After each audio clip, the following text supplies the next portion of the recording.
এতটাই নরম তুলতুলে স্পঞ্জ হয়েছে যে সকালবেলায় খাওয়ার পর তোমাদের দাদা বলে কি না লাঞ্চের জন্য এটাই প্যাক করে দাও।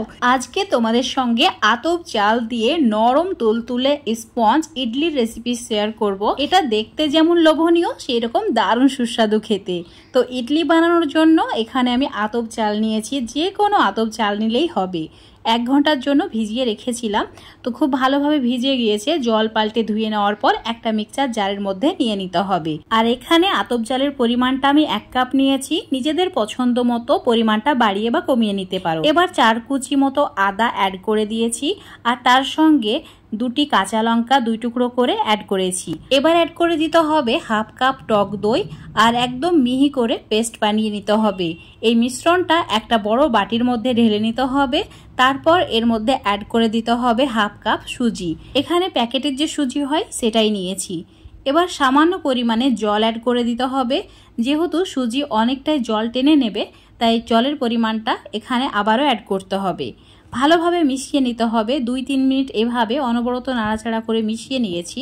মেশানো হয়ে গেলে ঢাকা দিয়ে 10 মিনিট রেখে দিতে হবে, যাতে সুজি ভালোভাবে জলটা শোক করে নেয়। এখন 10 মিনিট পর দেখাচ্ছি।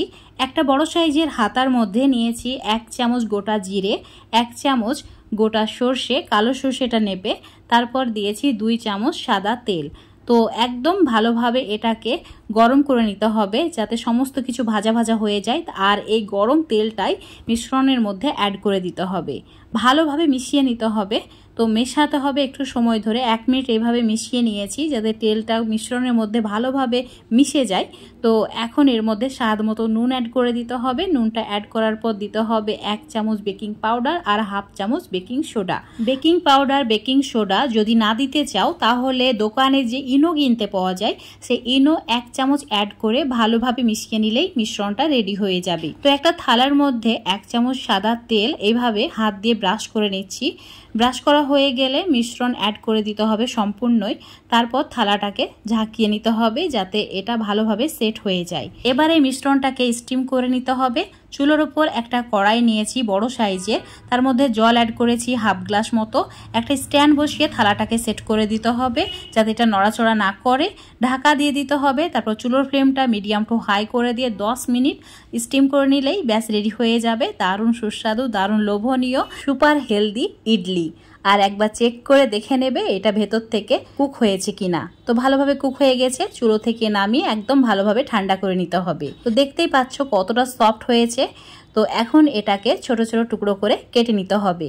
নিজেদের পছন্দ মতো করে কেটে নেবে। তো কাটার সময় বোঝাই যাচ্ছে এটা ভেতর থেকে কতটা স্পঞ্জ হয়েছে। কেটে নেওয়া হয়ে গেলে সামান্য পরিমাণে একদম ফ্রেশ দেখে ধনেপাতা কুচি এভাবে ছড়িয়ে দিতে হবে। এটা এইভাবে ছড়িয়ে দিলে দারুণ লোভনীয় লাগবে। তোমরা চাইলে এখানে সামান্য পরিমাণে কারি পাতা একটু হালকা ভেজে নিয়ে অ্যাড করে দিতে পারো। নিজেদের পছন্দ মতো ধনেপাতা বা কারি পাতা যেটা ইচ্ছা সেটা অ্যাড করতে পারো। তো বন্ধুরা, ইডলি খেতে যদি মন চায়, একবার এইভাবে আতপ চাল দিয়ে বানিয়ে খেয়ে দেখবে।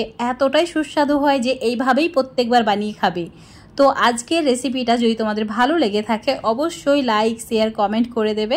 ফেসবুক পেজ থেকে দেখলে পেজটাকে ফলো করে নেবে। ইউটিউব থেকে দেখলে চ্যানেলটাকে সাবস্ক্রাইব করে রাখবে আরও এরকম রেসিপিগুলো পাওয়ার জন্য।